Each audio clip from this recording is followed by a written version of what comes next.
Kita mulai dari yang pertama, rupiah. Hari ini, di tanggal 20 Mei 2026, 1 dolar 17.745. Setahun lalu masih 16.400-an.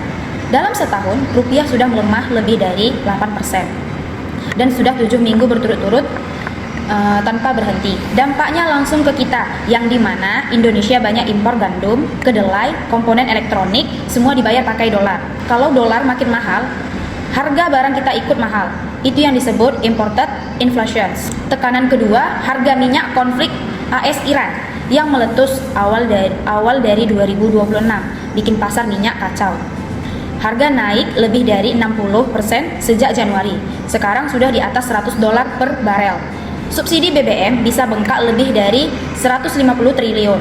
Yang ketiga, tekanan, yang dimana El Nino diprediksikan datang 3Q, 4Q 2026. Kemarau panjang, gagal panen, harga beras dan bahan pokok bisa melonjak. 3 tekanan sekaligus barengan di saat yang sama.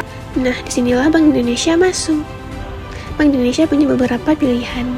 Yang pertama, menaikkan suku bunga.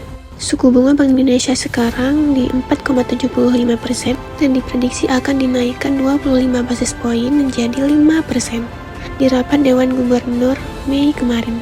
Dan logikanya, kalau suku bunga naik, maka investasi di Indonesia akan menjadi lebih menarik bagi investor asing.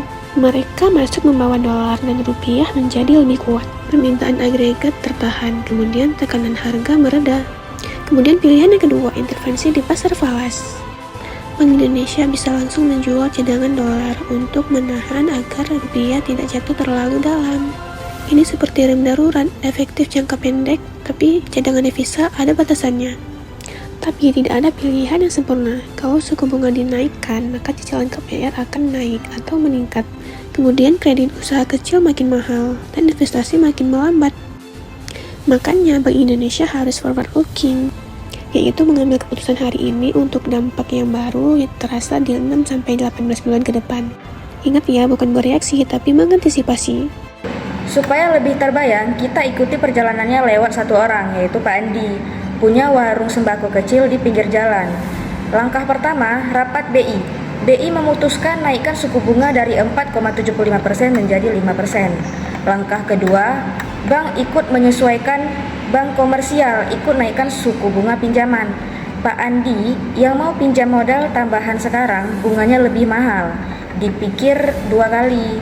Langkah ketiga, harga barang impor tetap tinggi. Tahu tempe tetap mahal karena kedelai impor masih dibayar pakai dolar. Sedangkan bensin masih mahal karena minyak dunia masih di atas 100 dolar. Langkah keempat yaitu daya beli pelanggan turun. Orang yang punya KPR cicilan mereka naik. Sisa buat belanja sehari-hari jadi lebih sedikit. Pelanggan Pak Andi beli lebih hemat. Langkah kelima, Pak Andi terjepit. Biaya naik, pelanggan berkurang, untung makin tipis. Ini bukan salah BI.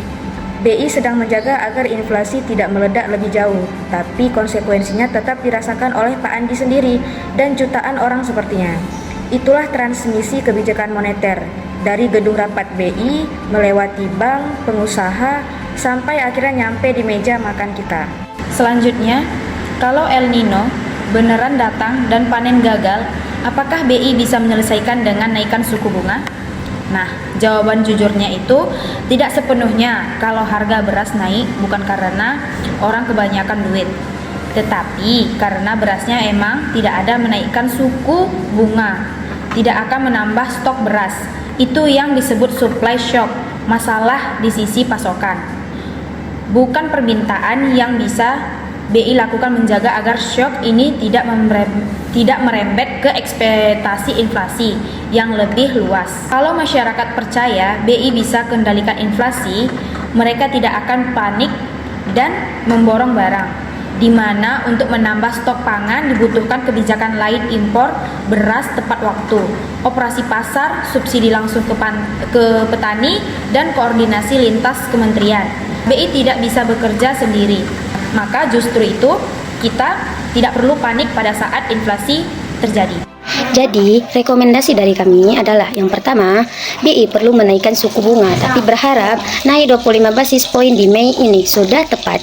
Jangan terlalu agresif karena ekonomi masih butuh ruang bernapas. Yang kedua, BI harus aktif di pasar falas, intervensi instruktur untuk menstabilkan rupiah, bukan biar jatuh bebas. Yang ketiga, koordinasi kebijakan harus diperkuat. BI tidak bisa sendirian. Pemerintah perlu siapkan jaringan pengaman fiskal, terutama antisipasi El Nino sebelum terjadi.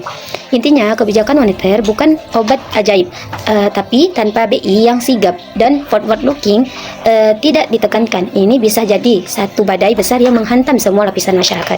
Kita tidak bisa mengontrol harga minyak dunia. Kita tidak bisa menghentikan El Nino, tapi kita bisa memilih apakah bereaksi setelah semuanya terjadi atau bersiap sebelum badai datang.